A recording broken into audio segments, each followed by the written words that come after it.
He is like that formidable figure who has brought so many leaders, who have brought so many leaders, who have brought so many leaders. So he is like super leader of our temple, and I'll give his.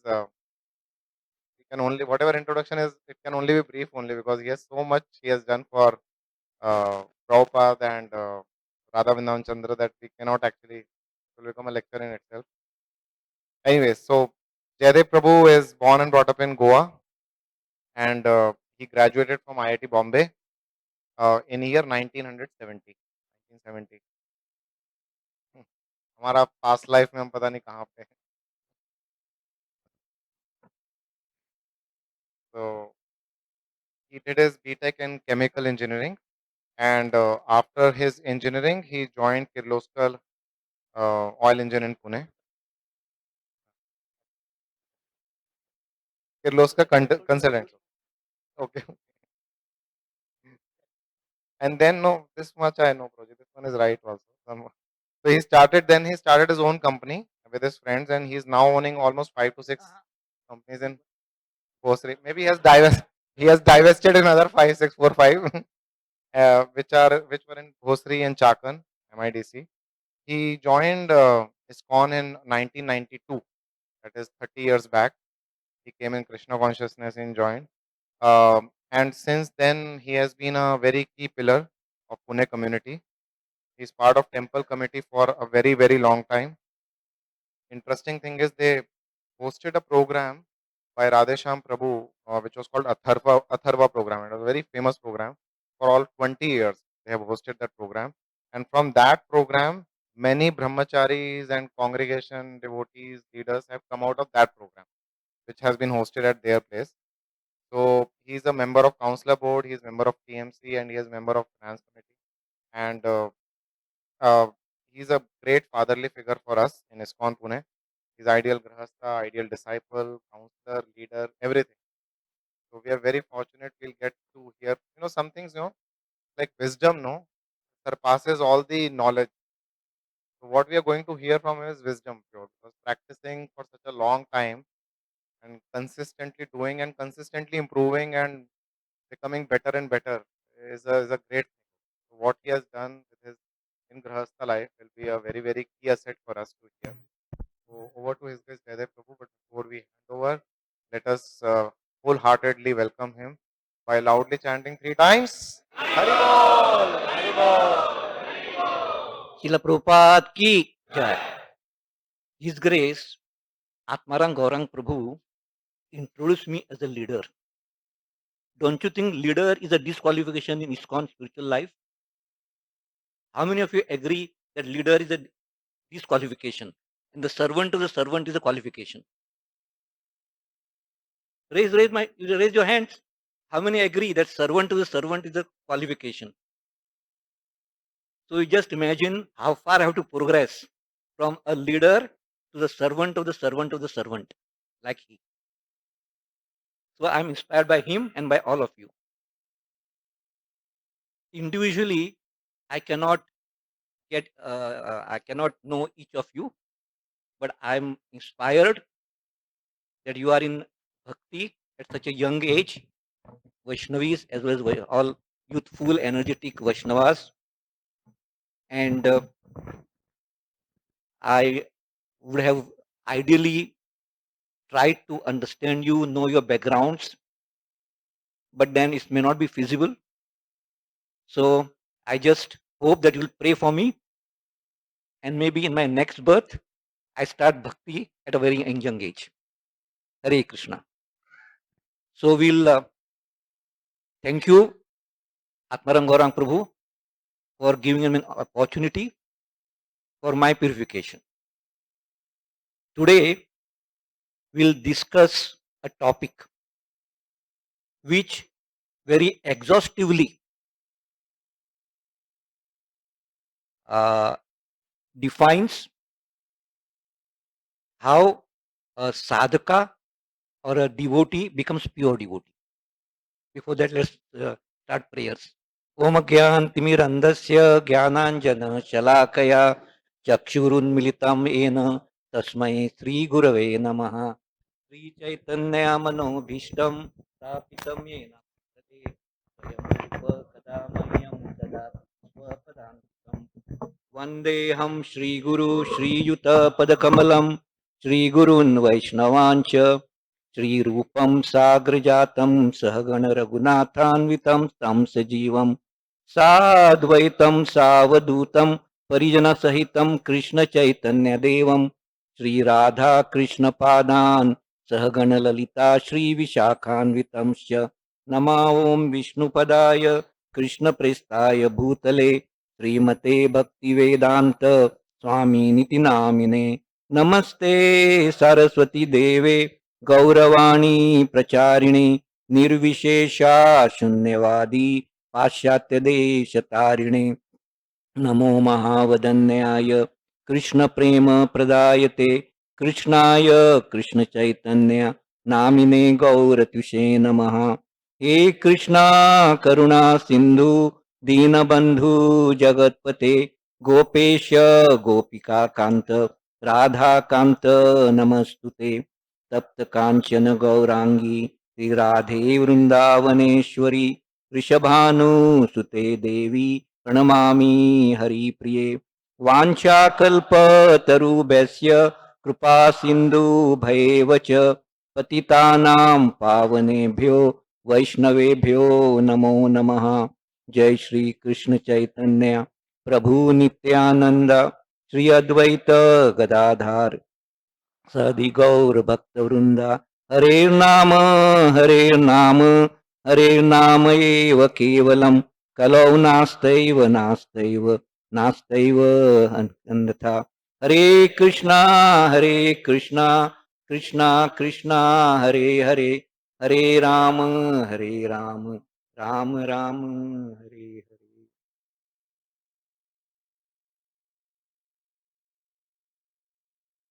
Hare Krishna.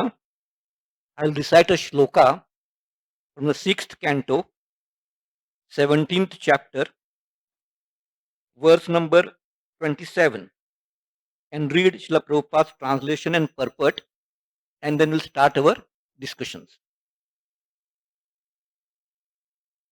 Sri Rudra Uvacha Drishtavati Asi Sushroni Harer Adbhuta Karmana Mahatmyam Bhritya Bhrityanam Niyas Mahatmanam. Word by word translation and purport by His Divine Grace A.C. Bhaktivedanta Swami Srila Prabhupada.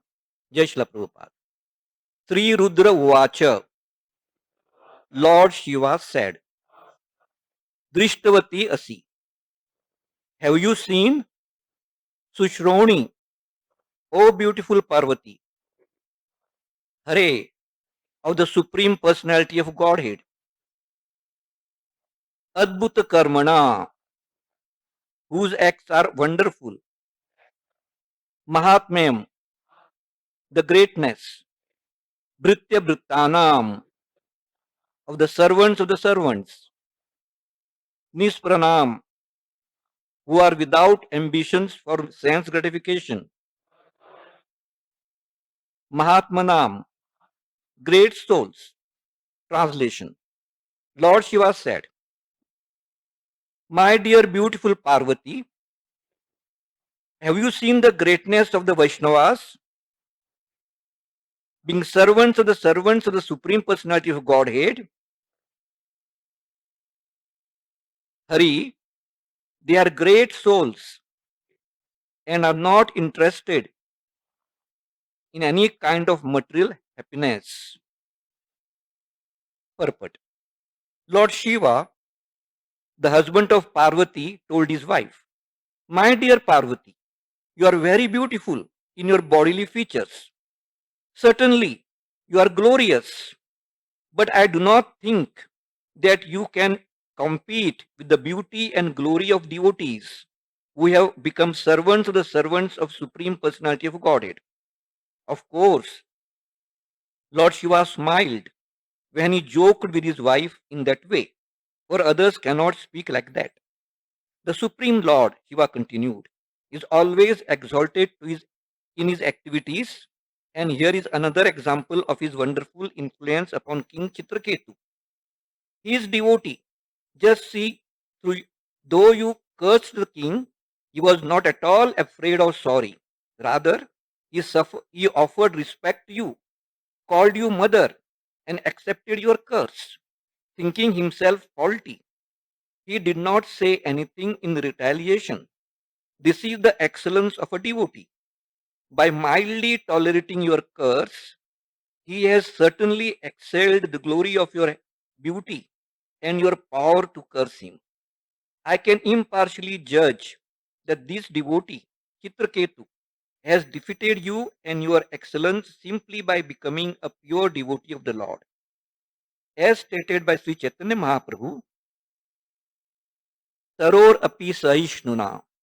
Just like a tree, a devotee can tolerate all kinds of curses and reversals in life. This is the excellence of a devotee. Indirectly, Lord Shiva forbade Parvati to commit the mistake of cursing a devotee like Chitraketu. He indicated that although she was powerful, the king, without showing any power, had excelled her power by his tolerance. Hare Krishna. So now I think all of you know whom are we talking about. Can you tell me what's our topic? Your guess. No, you're talking about one personality. Chitraketu. Very nice. Thank you very much. So I'll stand and speak. Yeah. So now we can display that.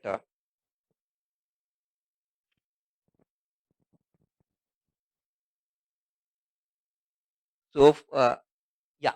So for about 45 minutes, we'll talk about Chitraketu and this particular pastime.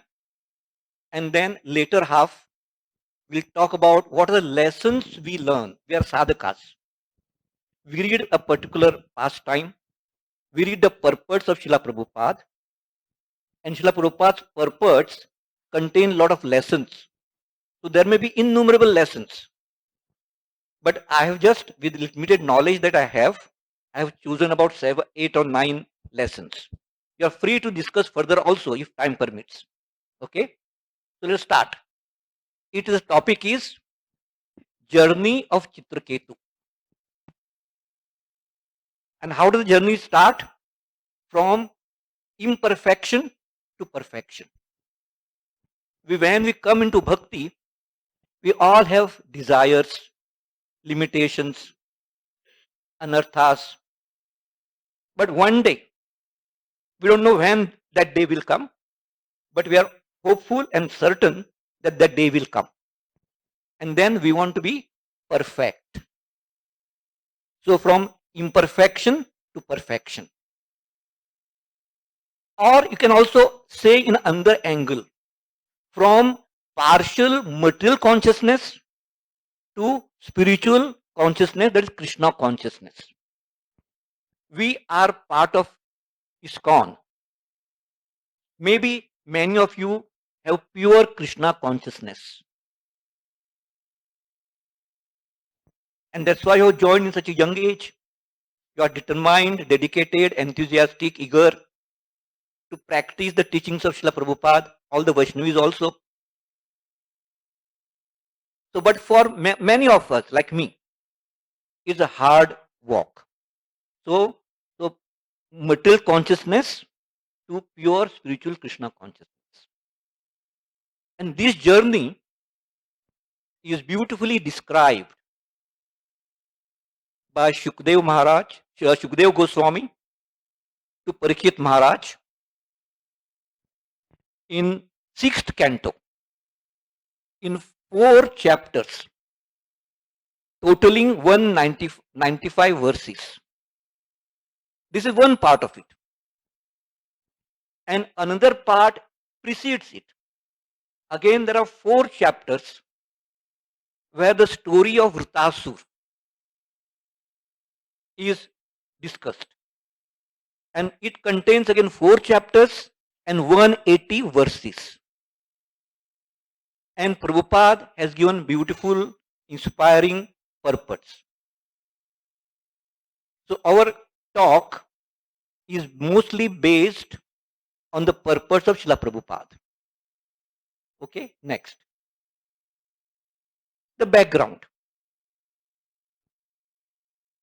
You see that picture there?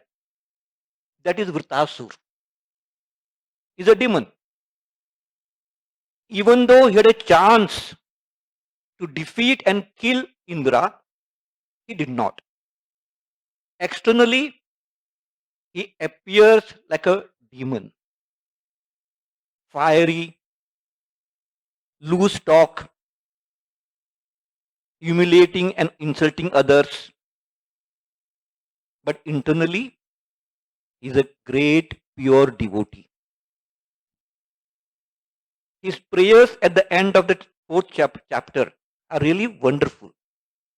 Bhagavatam talks about his glorious death. Srila Prabhupada tells us, who won? Indra killed Vritasur. But who won? Did Indra win? No. The answer is Vritasur. Vritasur went back to Godhead. And that's why Parikshit Maharaj is puzzled.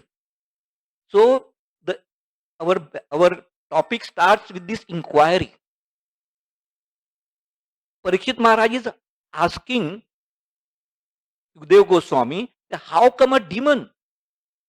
How can he become a devotee? How did he go back to Godhead?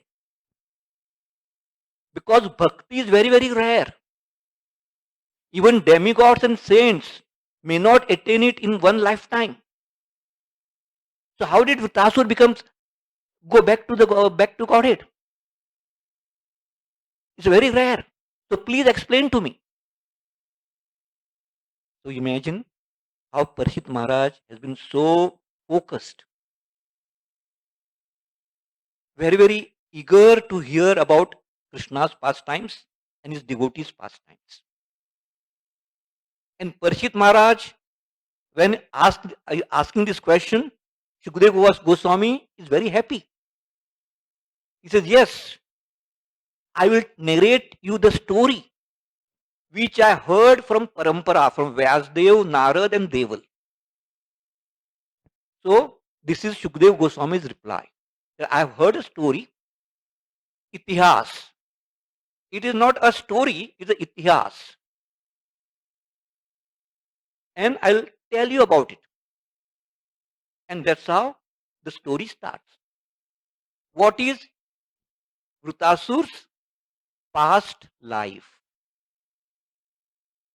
How did he become a pure devotee? Internally, even though externally he was exhibiting the qualities of a demon. So do we judge people by their externals? What do you say? Yes? I heard someone saying yes. What is it? Yes or no? Huh? Still, I heard someone say yes. Have you understood my question? Do we judge devotees or other people by their externals? No. Because you are sadhakas. I'm talking about pure devotee. So we are not supposed to. Like there are so many examples. Even Chitrekutu Vritasur is one example. Can you give one other example? Vibhishan, very nice. Jad Bharat. Very nice. Pundrik Vidyanidhi. So there are so many examples in scriptures where externally we think, oh, they are misfits. But they are pure devotees of the Lord. So bhakti is internal. Right? But for sadhakas, we have to be externally also cautious and careful. That doesn't give us a concession. I can behave anyway because there are examples in scriptures. Don't take it to the other extreme. Let's be careful. We should not judge others, but we should be very particular and careful in exhibiting our behavior. Okay. So second, next slide. Chitraketu is the emperor of Surasena province. Surasen is now modern Mathura. There's a difference between king and emperor. Emperor of the whole earth or world. So he is in that sense emperor. Because all other kings, many kings were there.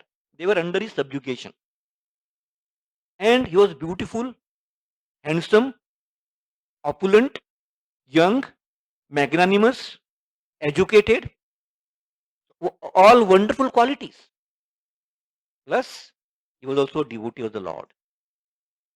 But not a pure devotee, as we understand now from here. Because he had married a one wife, that she was also devotee. But unfortunately, she was barren. So that's why he could not have a son. Then he married another, another, another, another. So the Bhagavatam tells us that he married 10 million wives, 1 crore. This is Satyuga pastime. We can't compare in Kali Yuga. So just believe, faith in the scriptures, Shabda Praman. But somehow or the other, all these wives were barren. He was in a position to produce a child, but wives could not. And he was very unhappy. His anxiety, he was anxious. Such a beautiful kingdom, opulent kingdom. So many wonderful followers. He had married these wives not for sense gratification, for getting a son. That has to be understood. But anxiety. What was anxiety? How will I get a son? Without son, I cannot be happy. Now, isn't that a right desire?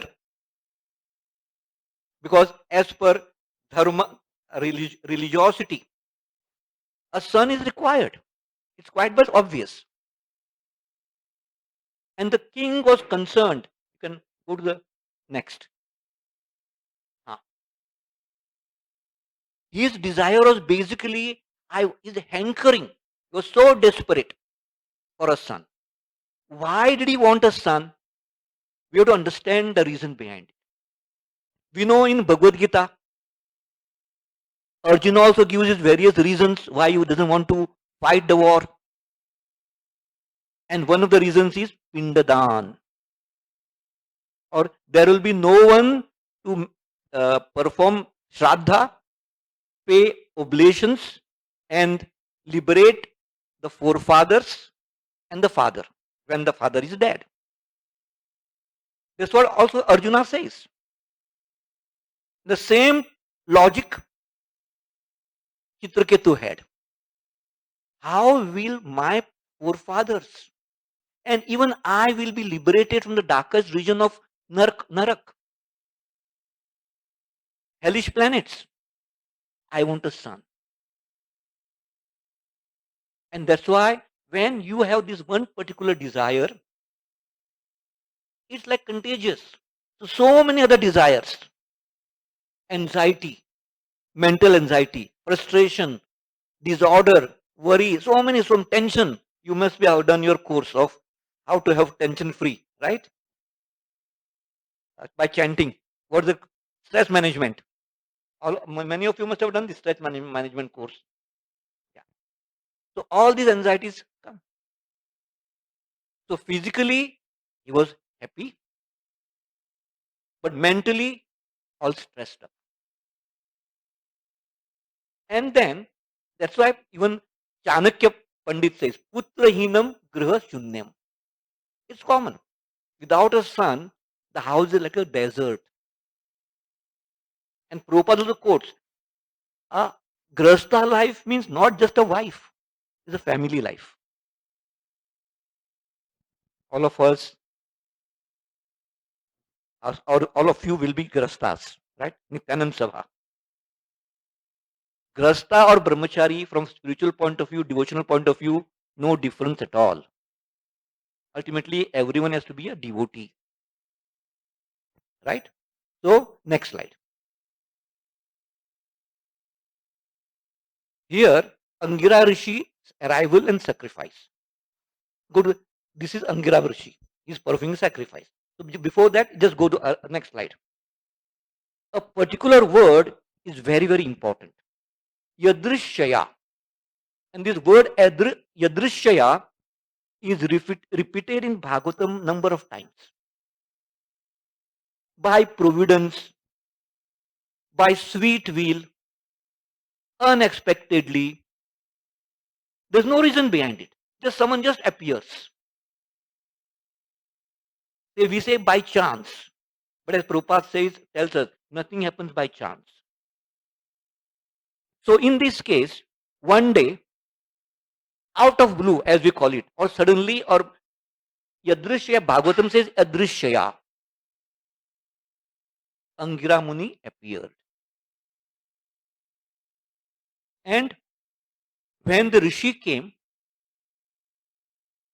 Chitrekutu was very respectful, very humbled. He welcomed him, gave him a proper sitting place, paid his obeisances, and sat at the lotus feet of Angira Rishi. Rishis are all knowledgeable. By seeing the body language and the face, morose face of Chitraketu,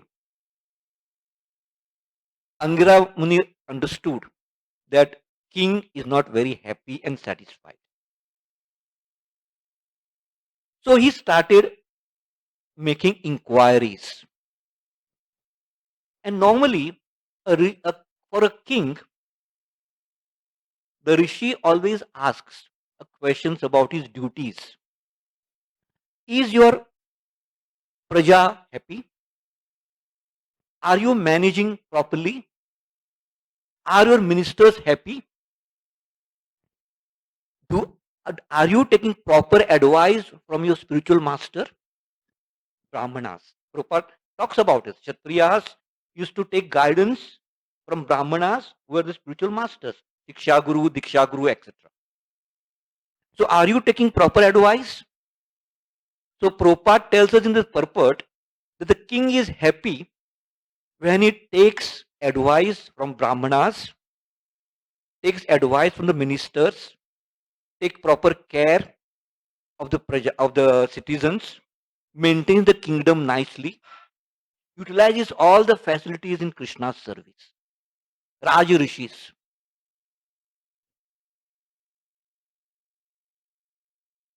And he knows, but then he's probing. So ultimately, Chitraketu replies. He says, I have one anxiety. And what is his anxiety? I have no son. I want a son desperately. Angira Muni knew that Chitraketu is not destined to have a son. At the same time, he also knew that he will be not in a proper frame of mind to take my advice seriously. That's why we are told, when we approach a spiritual master, be humble, ask questions genuinely, and serve. We should be in a proper frame of mind and we should be receptive. So Angira Muni realized that at this stage, he's totally materialistic. If I give him a proper advice, he will not be receptive. So let him experience and learn. So what did he do? He said, I'll perform a yajna. I'll perform a yajna for Tvashta. Later on, same Tvashta performs a yajna and Vritasur appears from the yajna, sacrifice. And then oblation that was received, part of the oblation, after performing a yajna, Angira Muni gave it to his first wife, Jeshta and Shreshta. Jeshta ne first, the senior most, and Jeshta and Shreshta, all opulent, having good qualities, beautiful, etc. And told Chitraketu, now what will the effect? You will have a son. But he gave him an indirect warning. Please name your son what? Harshashok. And when we are happy, we don't understand literally the meaning of or the understanding of the proper instruction that we have received. So Chitraketu thought, Harsha Shok. Yes, yes, very nice name. Because why Harsha? Because everyone, all of us, will be pleased when we have a son. Yes. But Shoka, why Shoka? Oh, I'm so opulent. I have so many riches. I've got so many ministers and all. So my son from childhood will be used to having this all this power, money, and he will be over enjoying or over using these facilities. He will be proud of these facilities. He will be not obedient. He will not listen to whatever I suggest him or I instruct him. Let that okay. No problem. As Prabhupada says, having a blind uncle is better than no uncle. Okay, I will have a son. Okay, let him be disobedient. Doesn't matter.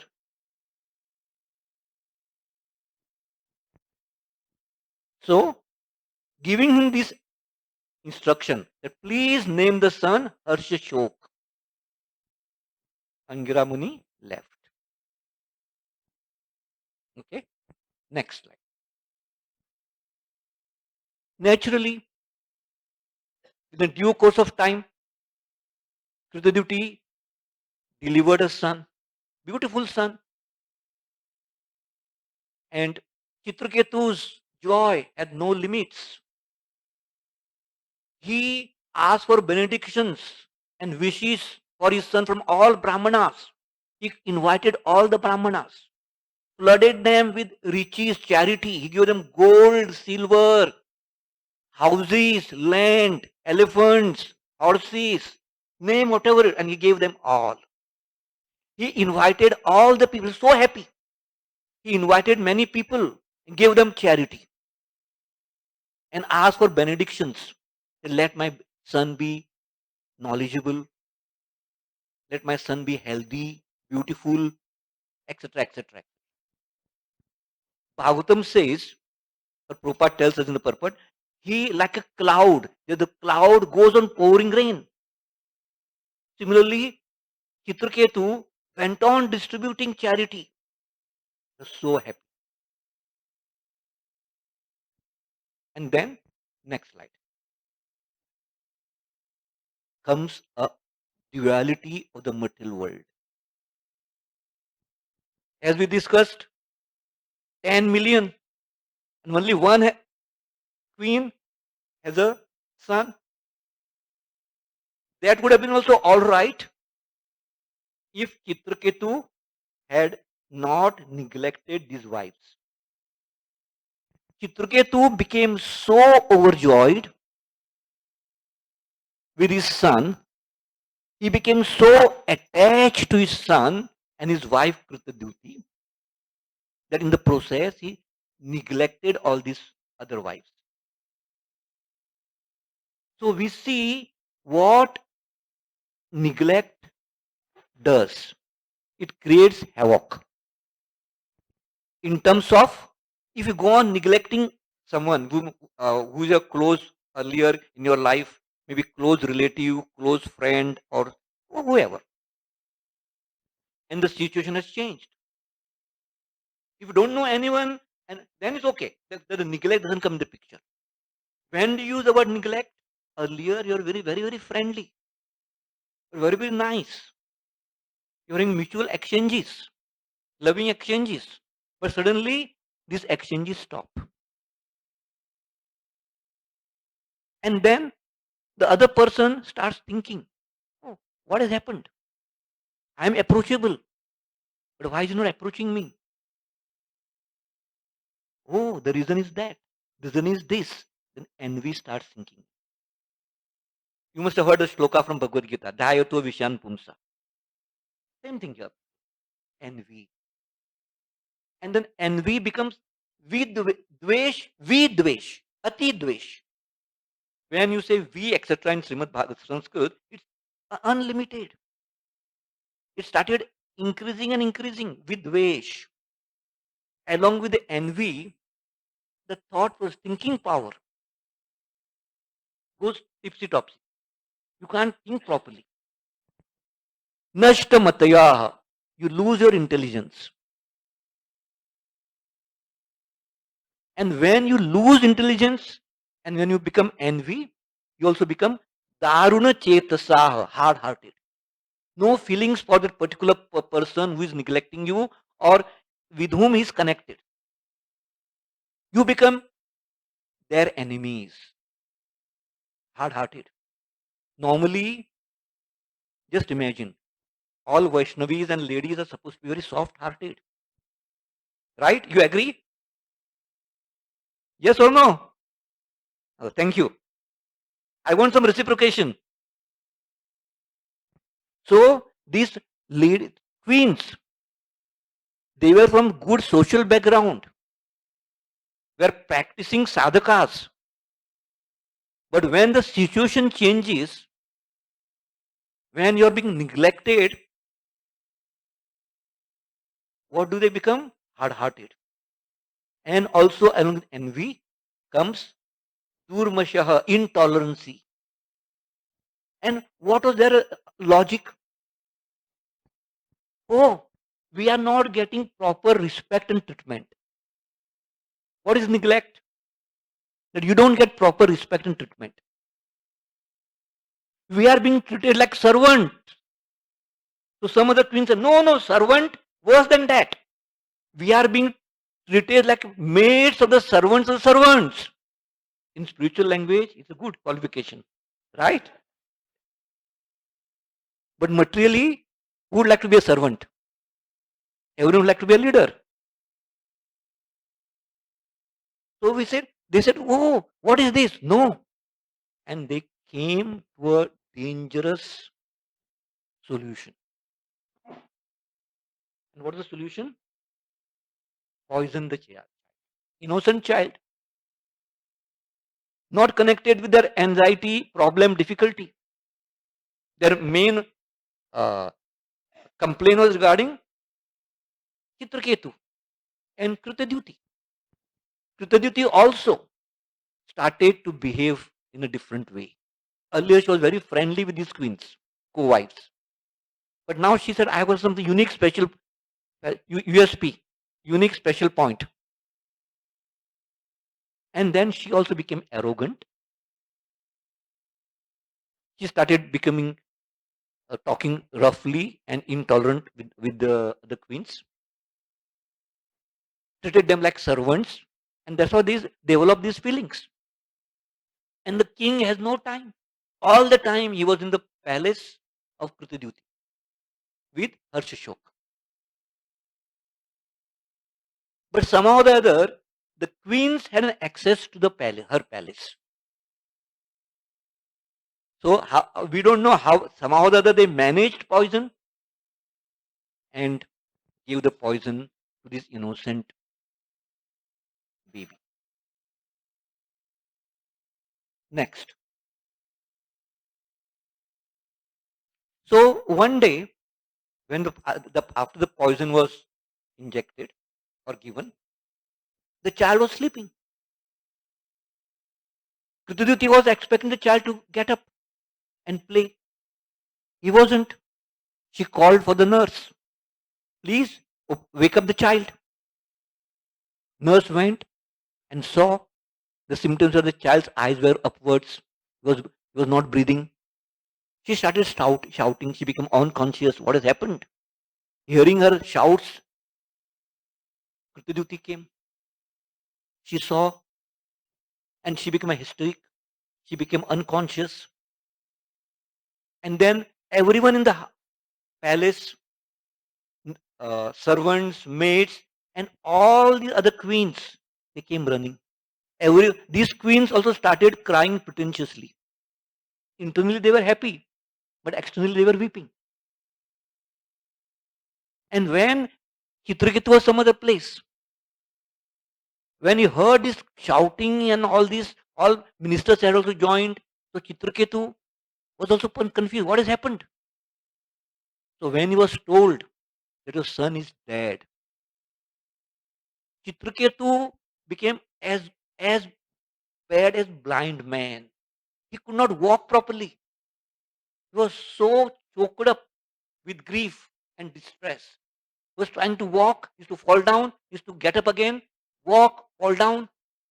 So much attachment. Somehow or the other, he came to the palace. The baby was there dead. He desperately fell at the feet of that baby. Normally, whom do we pay Dandavat Namaskars? Vaishnavas, Sri Gurus, deities, Lord Krishna. And here Chitraketu is so desperate. He is falling prostrate at the feet of his little baby who is dead. And when Krityaduti sees that position, she starts condemning the providence. Aren't you familiar? When some difficulties come in our life, when some tribulations come, we always have a blame game. Oh, it is not me, it's someone else. Because of this, because of him, this happened. Because of so and so, this thing happened. So similarly, he started condemning and blaming providence. There is Supreme Personality of Godhead. You are childish, Balisho. You have laid down the rules. As per the Vedic scriptures at that time, Vedic understanding was that a child would not die before a son, before the father. Now this is no longer valid in Kali Yuga. That's why we see in Krishna book, pastime also, one Brahmana is at the end of Srimad Bhagavatam or Krishna book, 87th or 80th chapter. Brahmana is losing his 10 sons. It's a pastime of Karnodakshaya Vishnu, who he takes away the Brahmana's sons. And he comes and humiliates and insults Ugrasen. That how can my child die before I'm alive? So this is one of the rituals or the understanding of the civil Vedic civilization. So say, you have laid down the norms that father should pass away first. Then why are you acting childishly now? Why are you making my son die before me and my husband? You are balish. You are childish. At the same time, you have given us emotions. I have to love my child. So why are you giving emotions to us?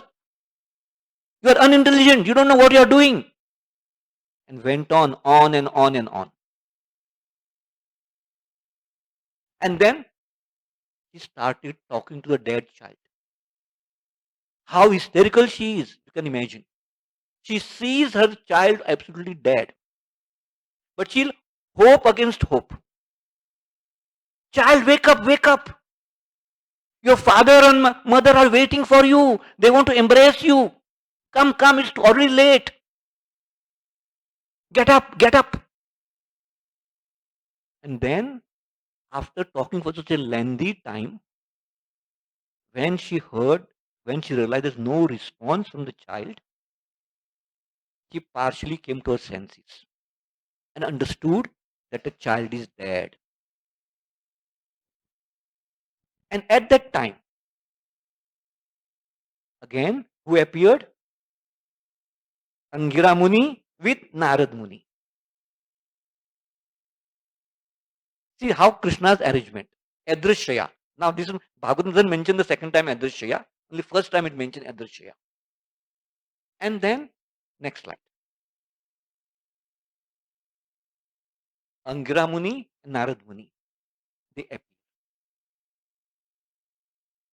And Chitraketu is so distressed, he cannot recognize Angira. He had met him about maybe many months earlier. He's in own grief.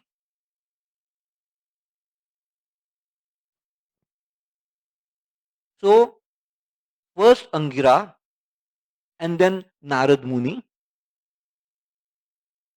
give both of family, everyone sitting there. Spiritual consciousness. Sat Ukti Bhi. Sat Ukti Bhi. What should be the spiritual consciousness? That's why we use the word from material consciousness to spiritual Krishna consciousness. And what are the aspects of this in essence we are discussing? Because many purports are deep. So in short, what Angira Muni and Narad Muni told the audience, that relationships are not eternal. They are temporary. So in a sense, they are not factual. They will come to a conclusion, and then union and separation is due to the force of time. And we have seen all over Bhagavatam how even Hiranyakashipu talks about these two, his wife of Hiranyaksh. Two locks in the course of the current, they come together and be separate with time, they separate. In a restaurant, two people come, sit together on the same table, part. In a train, some travelers come together, part. Sand particles in a flow of the ocean come together, part.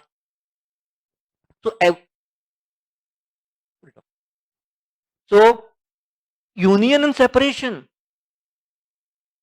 is because of the force of time, and we have no control over it. Then Maya potency ordains fertility and parenthood. Do you think who is ordering it? Are you the doer? No. It's a creation, it's cosmic creation. So you are just an instrument. Understand that.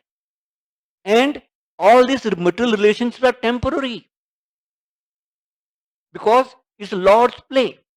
Because Lord creates, maintains, and annihilates like a child's play. Like the child builds a sand castle, maintains for some time and destroys it. It's like a Lord's play. So whatever you have done, parents produce body. You think that you have a child, it is child's body. The soul, you have not created soul. Soul is cannot be created.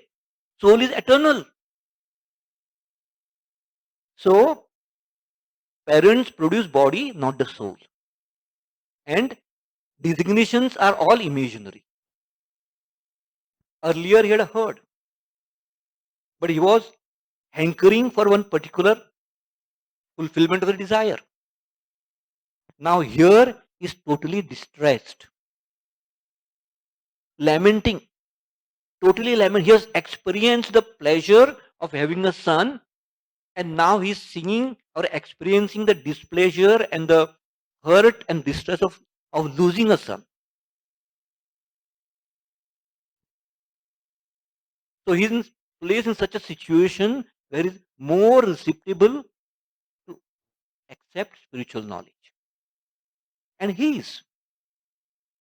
And then after hearing, just imagine the potency of Narad Muni and Angira Rishi. And we know about Narad Muni's potency, how he has transformed so many of even Mrugari, Valmiki. So in that brief discourse, he opens the eyes of everyone.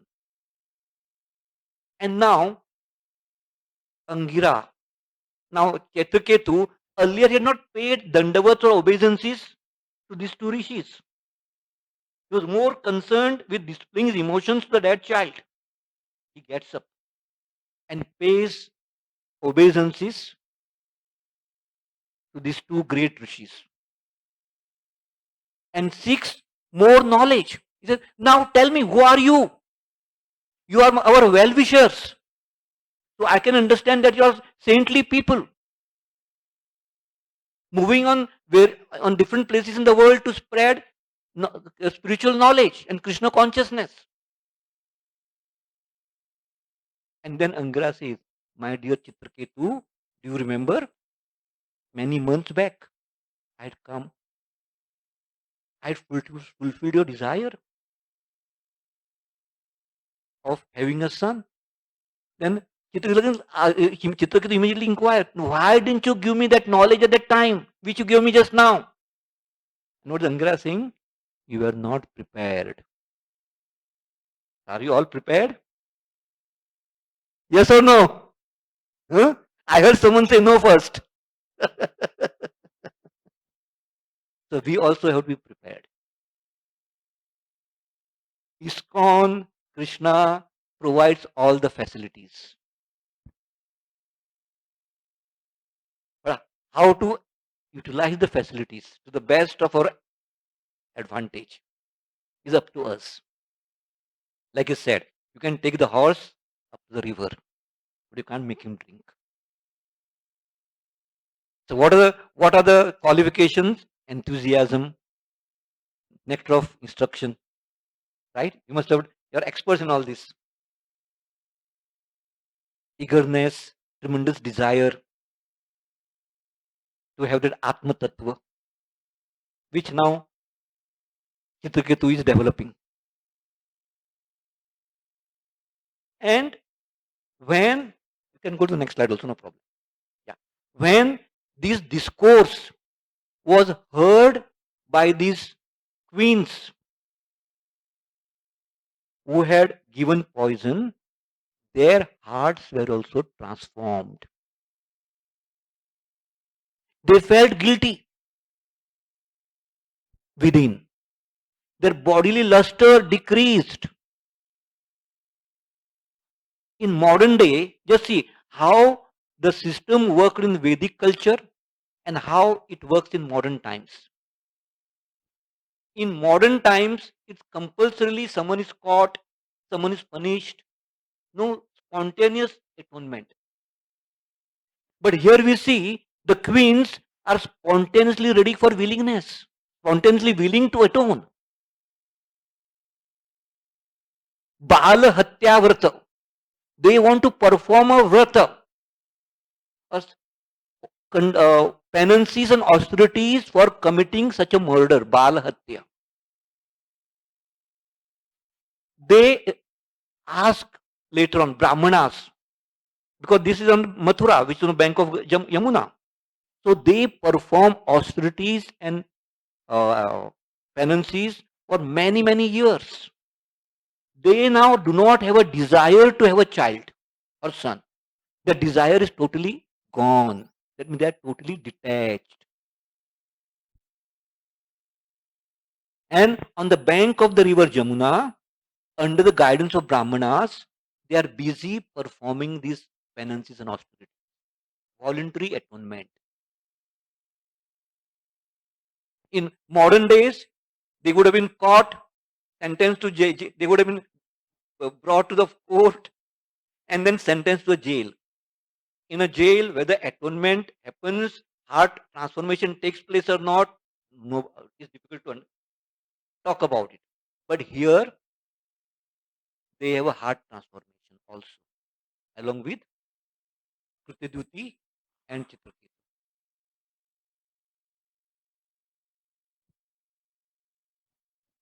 And then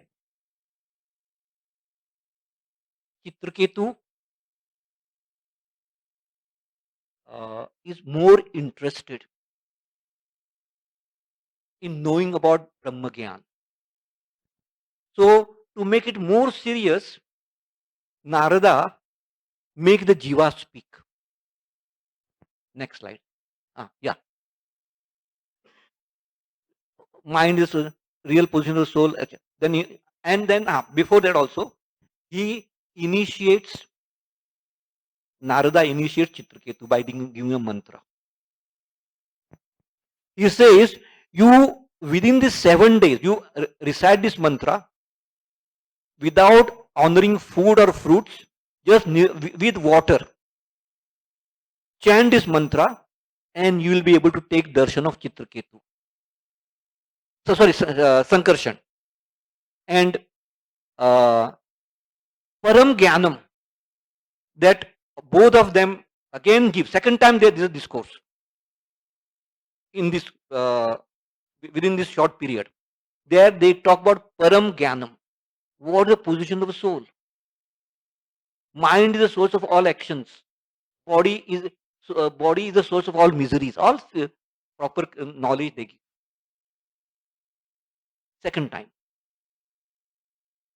Then to impress on them this knowledge, Narad Muni, by his mystic power, brings the jiva alive. I think the next this thing. Let's see go to the next slide or whether it's there. Yeah. And then baby talks. Baby talks about his relationships in his different lives. Because every living entity in his one particular life cycle has different sets of parents.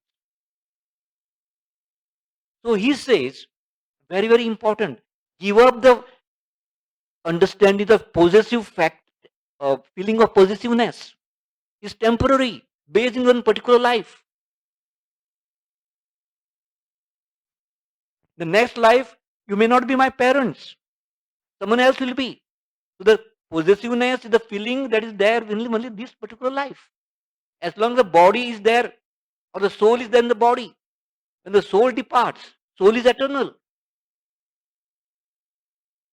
His parents are Krishna and Radha. So,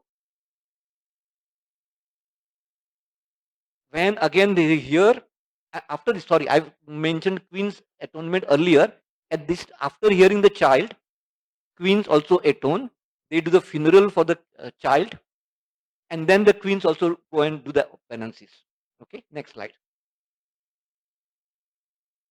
Then again, after Chitraketu takes a bath, he comes again to Narada Muni, seeking his guidance.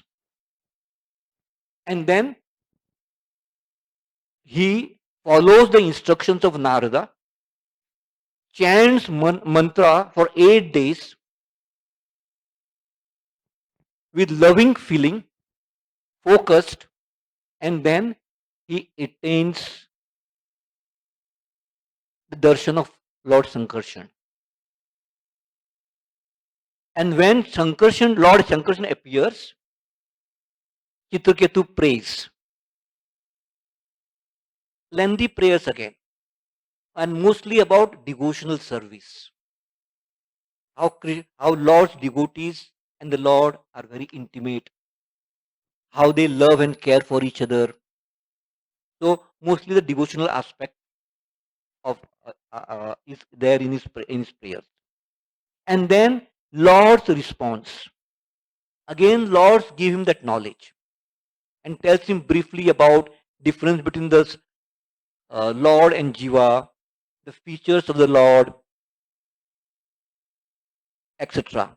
And then, because of Vidyadhara's mercy, I'm sorry, Sankarshan's mercy, Lord Sankarshan's mercy, Chitraketu gets the ruralship. He becomes a rural king of Vidyadhara planet.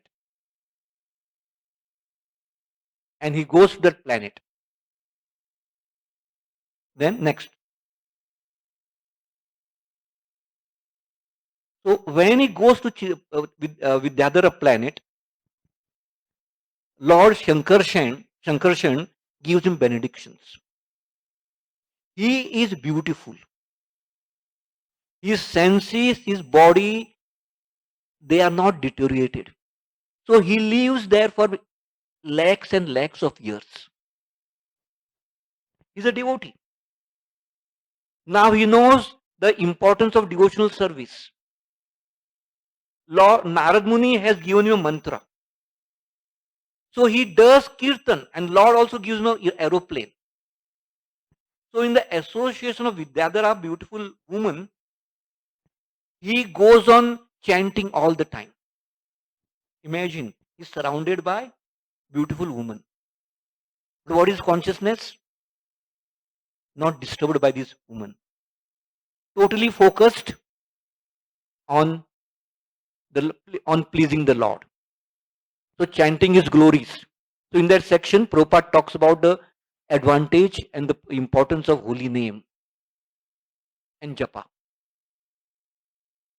So he spends time in that consciousness, lakhs of years, and he travels all over.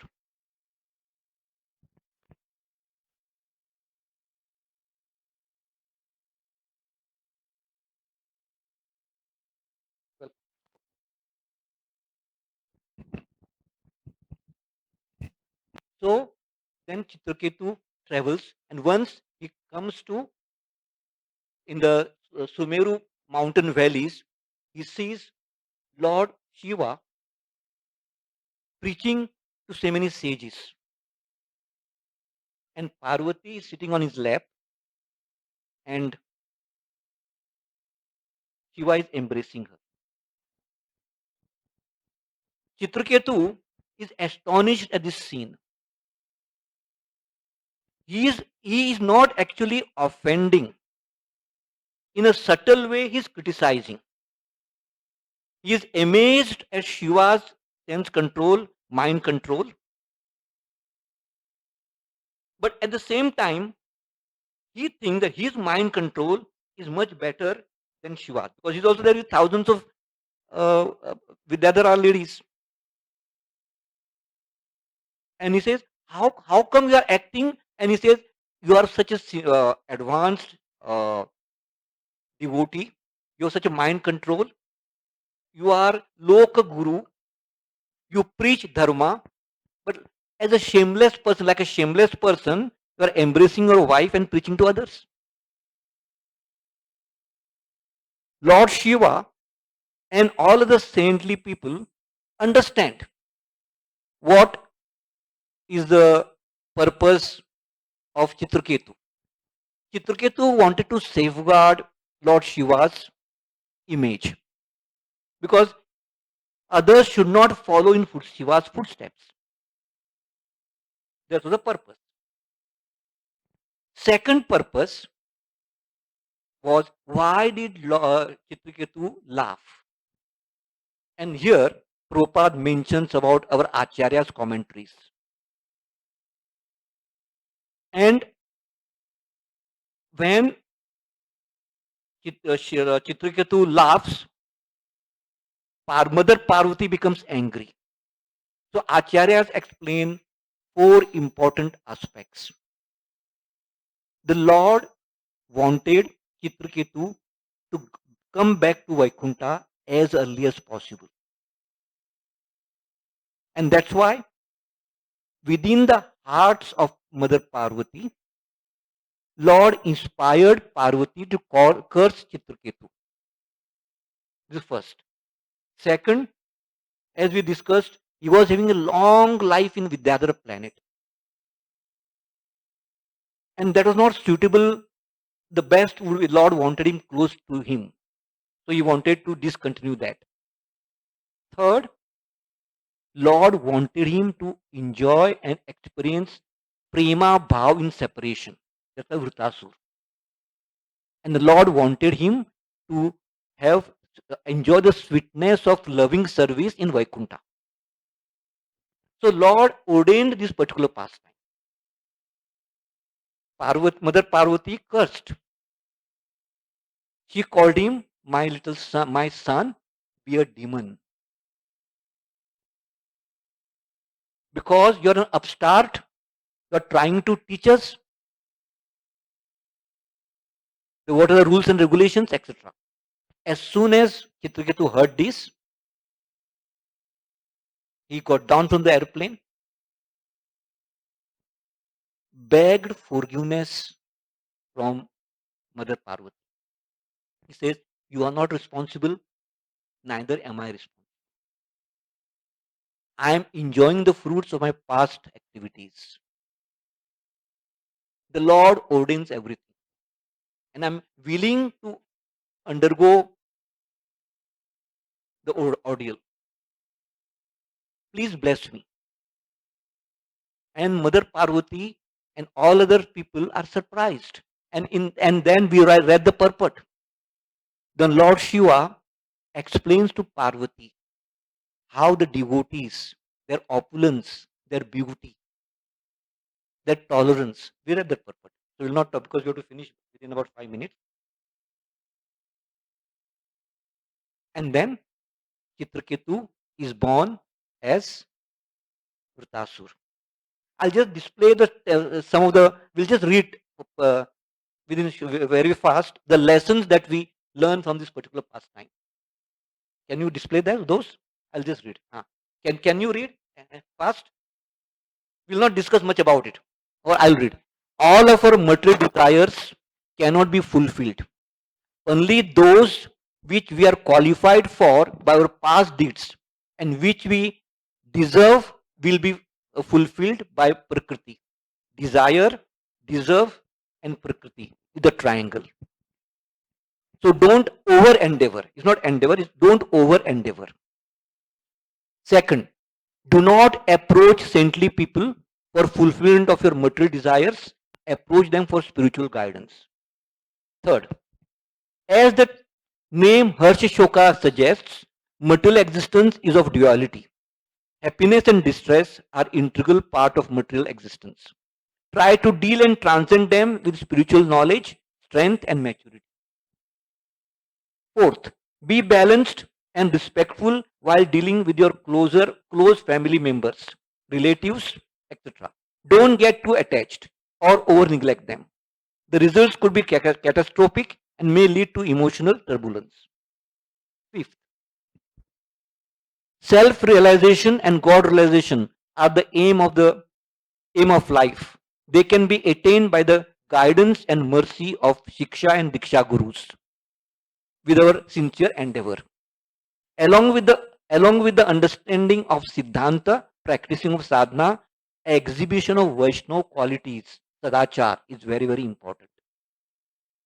Seventh, pure devotees who are fully peaceful and who have overcome the modes of material nature are very rare. Manifestation of loving, compassionate, pure state of mind, internal consciousness is more important than exhibiting external consciousness. Eighth, one is don't play a blame game. Don't judge others. And ninth, we are very fortunate to follow in the footsteps of our acharyas and our founder Acharya Srila Prabhupada. Chitraketu could attain the perfection in the journey of two lives, Chitraketu and Vritasur. Results are not in our hand, but the endeavors are.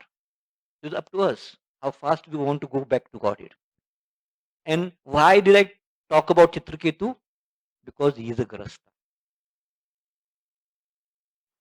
Parikshit Maharaj, who inquired, is a Grasta. So even Grastas, if we have the desire, Krishna will empower us. Guru, Prabhupada and Krishna will empower us. Thank you very much.